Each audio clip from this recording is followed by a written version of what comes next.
Hola a todos, hoy estamos en un nuevo capítulo de Medicina de Mamá, este podcast que intenta instruir de alguna manera, pero sin reemplazar una consulta médica. Hoy día, eso sí, tengo una novedad. Hoy día me acompaña una nueva invitada, que es una querida amiga y colaboradora del hospital, que tiene una especialidad que es muy importante para nosotros también, tanto como médicos, pediatras, como mamá. Bueno, yo soy Gemma Pérez, pediatra, broncopulmonar infantil y mamá de Vicente. Y hoy día tengo como invitada a mi querida Claudia Villar. Claudita. Gracias, Gemma. Gracias por la invitación.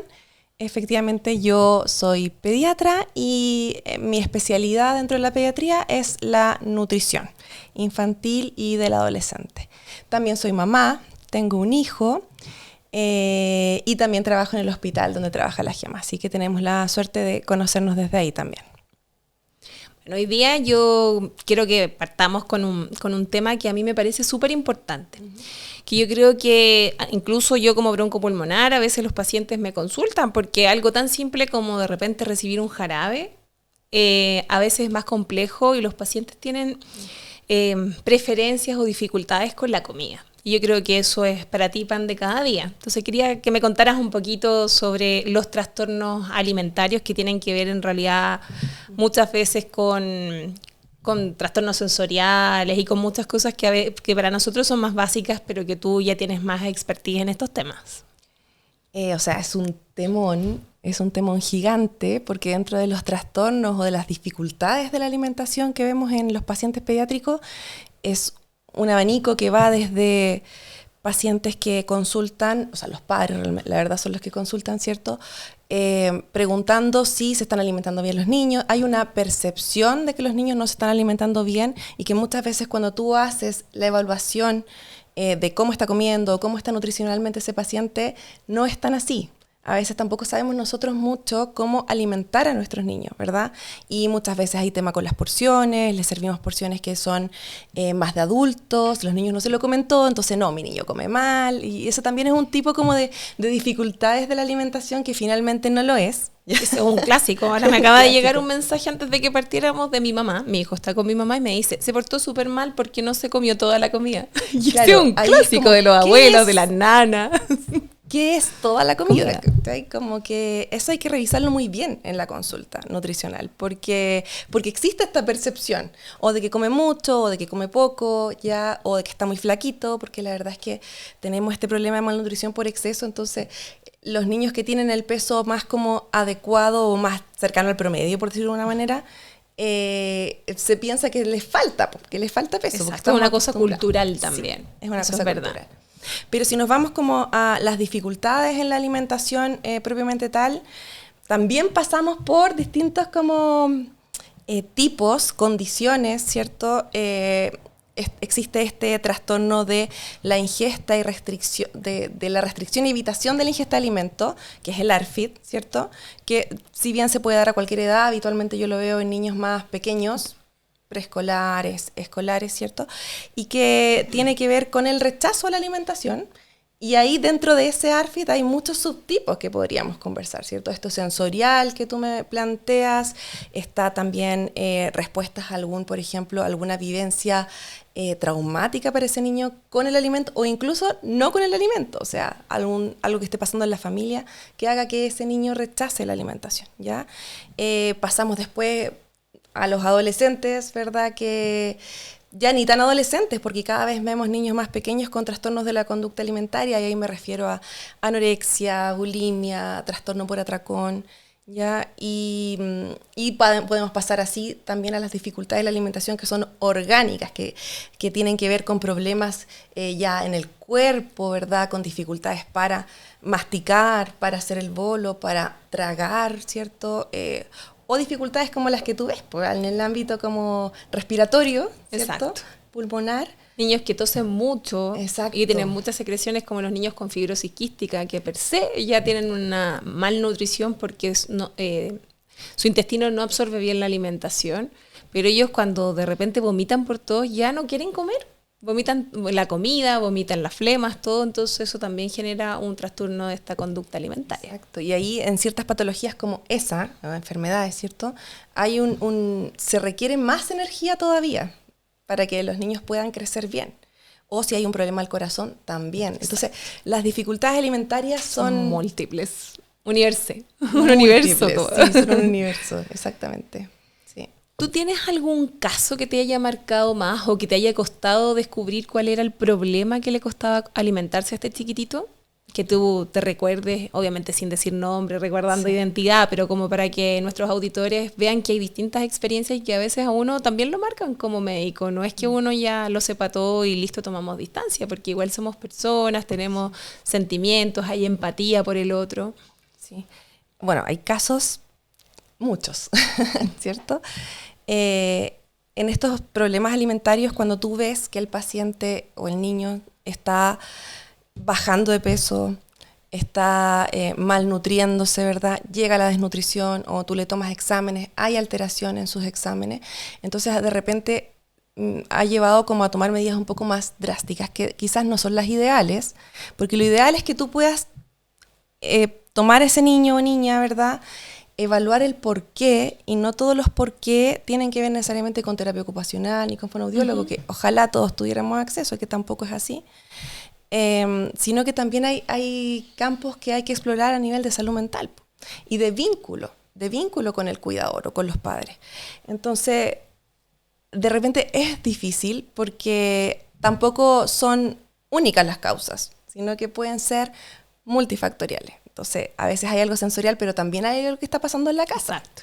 ¿Te fijas? O hay algo sensorial dentro de un trastorno del espectro autista.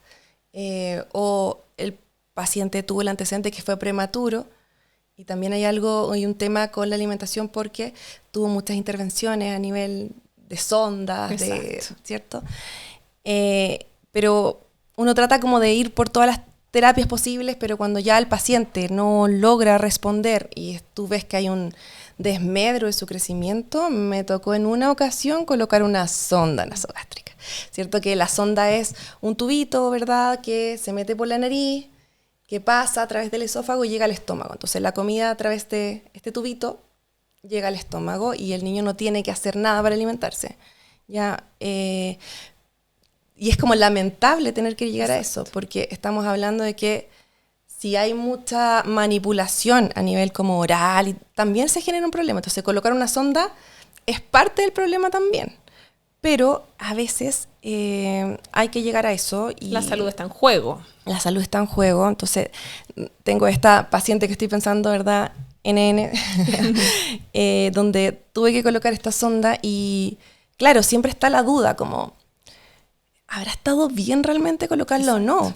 Pero si uno es objetivo con una paciente pequeña que está en un crecimiento muy importante, donde el cerebro también está creciendo, nada que hacer. Y esa paciente estuvo como 10 meses con la sonda, que tampoco es una indicación habitual, porque lo que nosotros manejamos en el hospital o en la vida médica, en realidad, es que la sonda no se usa más de 2 meses, ¿cierto? 2 meses y después ya, si no se puede, entonces pasamos a la gastrostomía. La gastrostomía, que es este orificio a nivel de estómago, donde la comida se pasa directamente hacia el estómago.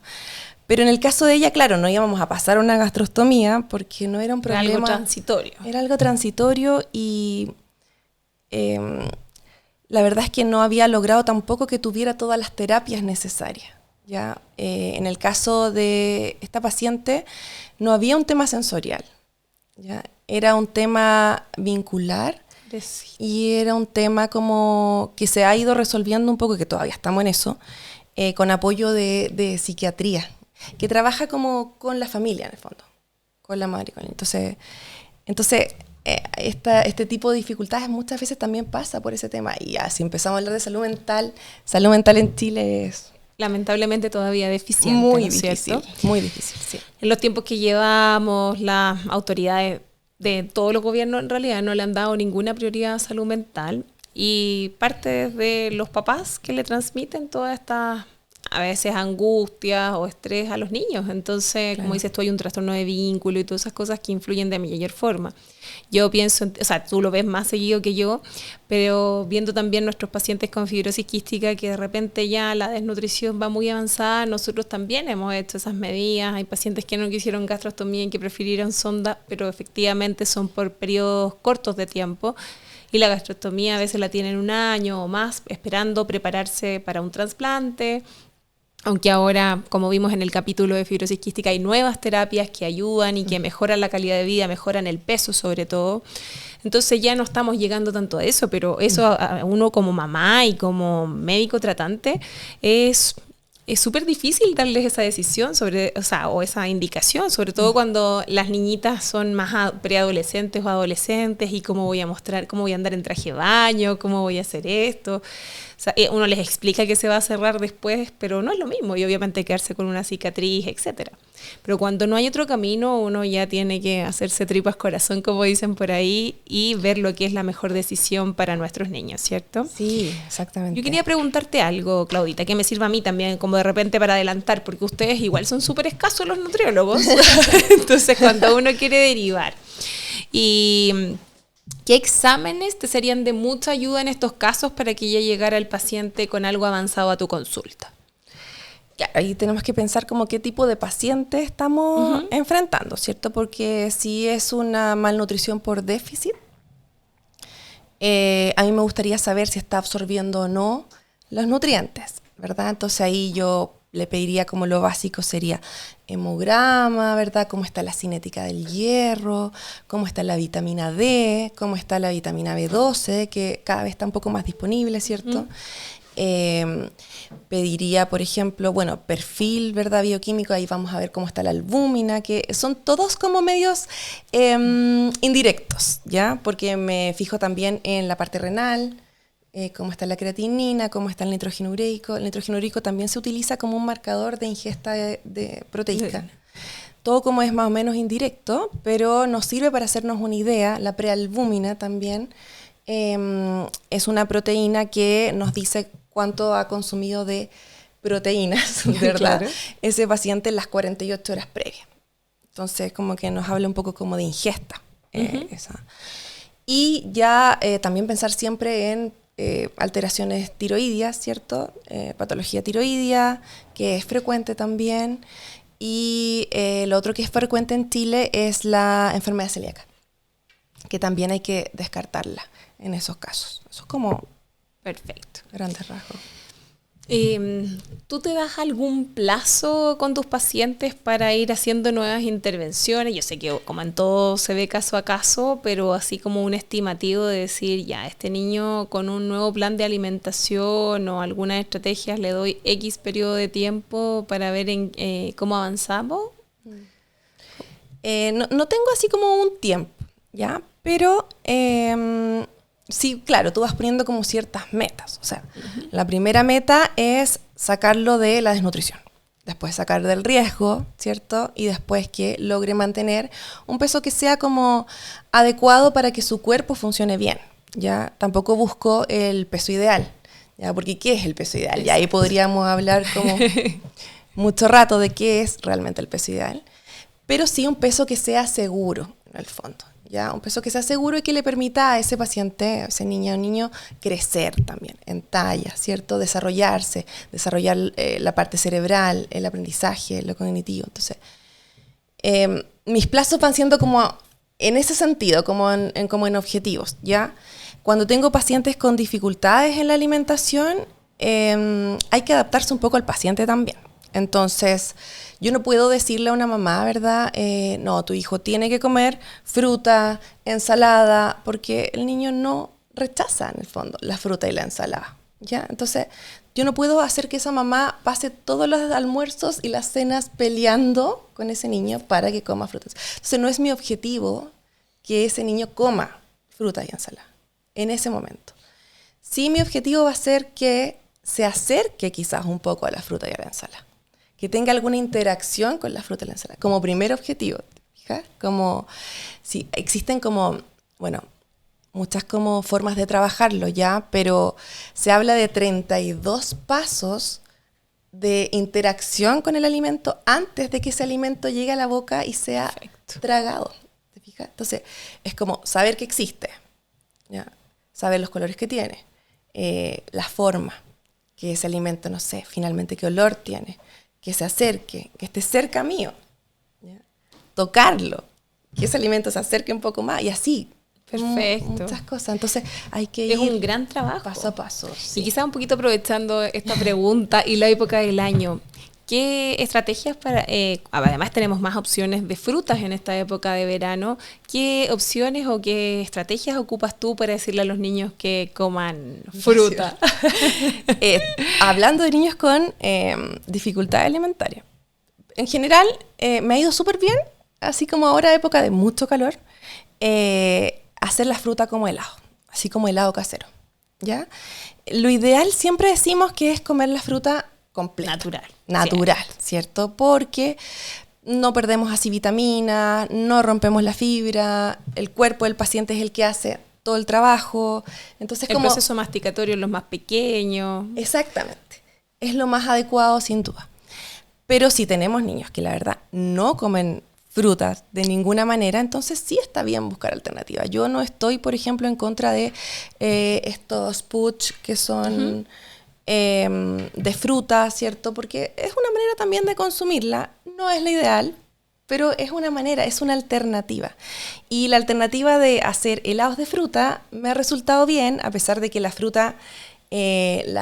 igual la trituran en el fondo para colocarla en la cubeta y todo eso. Igual es un consumo de fruta natural, ¿ya? Igual hay absorción de algo de vitaminas y minerales, que son los que a mí más me interesan de la fruta, junto con la fibra, ¿cierto? Entonces, y además tengo niños que no les gusta consumir leche, por ejemplo. Entonces también ahí mezclando el batido de fruta con leche. Sí, y colocándolo en la cubeta también me ha resultado como una buena alternativa. Así como pensando en verano, como sí, calor. De todas maneras. Sí. O sea, hay que buscar las distintas estrategias. Primero para que reciban un nutriente que es importante y no estar también suplementándolos de tantas cosas, porque incluso también eso puede generar un rechazo. Tomo tanto medicamento en los pacientes crónicos, tomo tanto medicamento que además agregar un nuevo suplemento no tiene mucho sentido si lo podemos obtener de la alimentación saludable. O sea, absolutamente. Siempre la absorción de los nutrientes va a ser mejor desde el propio alimento, ¿ya? Porque el alimento no es solo un nutriente, ¿cierto? Es como una matriz alimentaria que tiene muchas cosas y que interactúan entre esas cosas también. Entonces, sin duda, no hay como discusión alguna de que la nutrición debería ser así. Hablamos de suplementos cuando, en verdad, los pacientes no logran, por sus propios medios, conseguir esos nutrientes. Entonces, ahí recién tenemos que pensar en un suplemento como un multivitamínico, por ejemplo, que sabemos que tiene mucho, pero poco de mucho. Exacto. Entonces, ahora, si pensamos en una deficiencia particular, que la podemos ver a través de exámenes o no, porque la verdad es que no tenemos tampoco exámenes para todo. O sea, exacto. Es muy difícil medir el nivel de vitamina A, es muy difícil, como uno lo saca más o menos según la ingesta que tiene el paciente. Entonces ahí si pensamos que hay una deficiencia particular, entonces ahí sí uno podría indicar. Yo me enteré que Barnafi tiene de niveles de vitamina A, por si acaso, como claro, único laboratorio, pero tampoco debe ser tan objetivo. Y no es como común. No, para como nada. Que es un laboratorio. De hecho, yo investigando algo nada que ver descubrí, precisamente para fibrosis quística, porque con el medicamento mejoran la absorción de todas las vitaminas liposolubles. Entonces es clásico que midamos la vitamina D, pero no la vitamina A, y ahí buscando me enteré. No, sí existen, pero existen claro, más que nada como para estudios. Es más difícil y no es común pensar que ya existen. Sí. Entonces eso ya hace la diferencia, pero... Sí. O por ejemplo el zinc. Mucha gente pide el nivel de zinc, ¿ya? Y también eso es como un poco controversial, ¿ya? Porque se puede medir el zinc en el pelo, se puede medir zinc en la saliva, en la sangre, o sea, tienes muchos lugares donde puedes medir zinc, pero cuando hay mucho es porque ninguno es tan, ¿cierto? Cierto. Ya, entonces pasa que el zinc tiene una regulación que es muy, ¿cómo decirlo?, muy precisa del nivel de zinc que tenemos como en la sangre, ¿ya?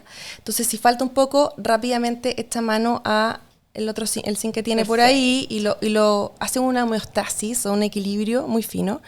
Entonces realmente para tomar un examen de zinc en sangre y que te salga bajo, no quiere decir que no tenga déficit, sino que quiere decir que si te sale, si te sale normal, no quiere decir que no tenga déficit, pero si te sale bajo, es porque realmente está muy, muy bajo. Perfecto. O sea, no es un examen de rutina. Yo pienso en el zinc también, porque hay muchos niños que están restringidos de zinc, por ejemplo, los alérgicos alimentarios, que tuvieron primero que no tuvieron alergia a la proteína leche de vaca y a lo mejor estuvieron consumiendo solo leche materna mucho tiempo, no carne de vacuno, alérgicos a las legumbres, entonces empiezan a quedar restringidos.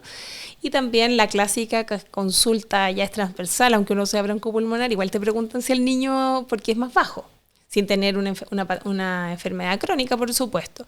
Entonces, la mayoría de la gente asocia el zinc también al tema del crecimiento. Sí. Por otro lado, yo también sé que tiene que ver un poco el déficit de zinc, también contribuye a la anorexia, al no tener ganas de comer o al no tener hambre. Entonces, ahí como que nos vamos disgeusia, al pillando sabor. la cola. Y el sabor también, mira qué interesante. Entonces, claro, vamos generando más trastornos alimentarios. ¿Tú suplementas de zinc a tus pacientes que crees que tienen déficit de zinc? Sí, creo que tienen déficit de zinc, sí. Suplemento. El zinc es un mineral demasiado importante. Como que uno lo nombra y es muy conocido, pero en realidad tiene muchas funciones, ¿ya?, dentro de nuestro organismo. Y una de esas funciones también tiene que ver con la replicación de nuestros genes, genética, y el crecimiento celular, ¿ya? Entonces, si yo creo que un niño tiene déficit de zinc y además tiene una talla baja, yo puedo suplementar, ¿ya? Lo bueno que tiene el zinc es, bueno, tiene otras cosas buenas, pero es que es muy difícil como intoxicar a alguien con zinc. Eso. Es por ahí donde te quería preguntar. Sí. Qué bueno saber. Porque también tiene esta regulación que yo te contaba, hace que si le sobra un poco de zinc, ese zinc se excreta por la orina. Súper. ¿Fija? Entonces es muy difícil como que sea realmente un problema. Si le sobra no lo va a ocupar, pero no si le va a hacer mal. En pocas palabras. Si le sobra y tú le das, vas a estar gastando dinero de más. porque lo va a botar por la orina. Perfecto, pero es una aclaración importante. Como te digo, esta es una consulta que yo creo que nos hacen a todos los pediatras, da lo mismo la especialidad que tengamos, porque también, así como estos trastornos de la alimentación, niños que están muy delgados sufren bullying por ser muy delgados, y también los obesos, por supuesto. Y también sufren mucho bullying los niños que son muy bajitos. Entonces los papás van con la consulta, y si no, con la personalidad actual de los niños también, muchos me han preguntado directamente, ¿y no hay algo para que crezca? Y no, sí. Que es como un clásico. Entonces es importante saber esas cosas, porque a veces estamos perdiendo tiempo, dinero, y tener claro qué cosa me va a servir y en qué condición, en qué no. Sí, eso de la talla igual de repente es como divertido, porque es una consulta frecuente, sí. Y es como que ya, pero no va a ser más grande y en realidad está creciendo dentro de los percentiles que tiene que crecer, y tú miras a los papás y los papás son pequeños. Entonces ¿cómo te explico? Como que magia tampoco se puede hacer, y existe la hormona del crecimiento, exacto, ¿cierto? Pero tiene indicaciones que son claras.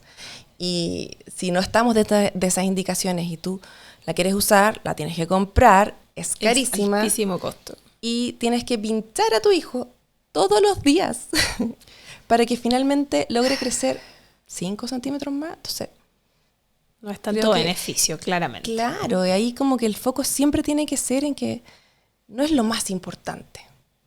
Completamente de acuerdo contigo. Y con respecto a lo que hablábamos al principio, yo te comentaba que siempre están las abuelitas o la pareja. O sea, a veces la mamá es mucho más, o el papá, cualquiera de los dos, es mucho más relajada en no presionar al niño para comer, pero la contraparte sí, o los dos lo estresan. Entonces tenemos un universo de posibilidades, las abuelitas, las nanas, cuidadores en general, o en el jardín o en el colegio. Entonces, ¿qué crees tú que es la principal recomendación, y que de repente aquí podemos sacar algún tips para hacerlo difundir por redes sociales con respecto a este tema en específico? ¿Qué le dirías tú a esos cuidadores, mamás, papás, quienes sean, como consejo ante estos niños que no se comen la comida, en términos sencillos? Porque hay montones de razones, como tú nos enseñaste. Sí, sí. Así como en términos generales, bueno, uno tiene que tratar, ¿cierto?, tratar desde las herramientas que tenemos también, de que los niños logren tener una buena relación con la comida, con la alimentación, y que efectivamente no se convierta en un estrés, ¿cierto? Cuando hacemos que el momento de la alimentación, de la comida, sea un estrés, eso genera presión. Y la reacción de ese niño o niña a la presión va a ser no querer. Rechazo. Va a rechazar. Entonces, finalmente nos pisamos la cola. Mientras más presionamos, más rechazan. ¿Ya? Más nos estresamos, más presionamos, más rechazan. Y es como un círculo vicioso, ¿cierto? Yo creo que como en términos generales la recomendación es ojalá poder compartir la alimentación en familia, ¿cierto? Ojalá todos pudieran sentarse alrededor de la mesa en algún momento del día. Es difícil. También soy mamá, también trabajo, lo sabemos. Pero es como el ideal, ¿cierto? Ojalá o el fin de semana. Y que efectivamente el centro de la atención no sea el niño, sino el compartir, el conversar, el estar. Pero el centro de la atención de esa mesa que no lo puede... estén mirando, está comiendo, no está puede comiendo. ser el niño, exactamente, porque aumentamos la presión. Y tiende a pasar porque es una preocupación genuina de los padres. Y es un estrés. Y ese estrés puede llevar incluso a que los padres incluso se enfermen y presenten problemas de salud mental. Es como un tema que incluye a todas las familias. Vicioso, sí. Y que es como cuando hay un enfermo crónico, finalmente. Sí. Tienes a ese enfermo crónico, pero está toda la familia afectada. El hermano que es sano, que no toman en cuenta. Sí. Entonces, es todo un temazo que da para mucho más que un capítulo de podcast. Sí. Pero que agradecemos tu compañía, tu participación, tu experiencia y tus conocimientos para que podamos aportar a toda nuestra audiencia. Los dejo invitados a seguir a la doctora Villar, que tiene en su Instagram, que es doctora.crecerSinDietas, que a mí me parece además ese nombre fenomenal, porque en el fondo dejamos de estigmatizar a nuestros pacientes, tanto a los desnutridos como a los obesos, porque ellos ya están con esa carga emocional que es tremenda, y ponerle apelativos con el bullying que ya tienen encima es peor. Así que yo encontré notable y te felicito nuevamente por tu nombre. Y los dejo invitados a seguir viendo nuestros capítulos del podcast Medicina de Mamá. Agradecemos siempre su audiencia, seguir formando comunidad, siguiéndonos en nuestras redes sociales, en Medicina de Mamá, ahora siguiendo a la doctora Crecer Sin Dietas y siguiéndonos en nuestro canal de YouTube. Dejen sus comentarios, sus preguntas y como ven, tenemos nuevas invitadas y si quieren alguna especialidad en particular, también los dejo invitados a que lo dejen en sus comentarios. Y nos vemos en un próximo capítulo de Medicina de Mamá. Adiós. Adiós.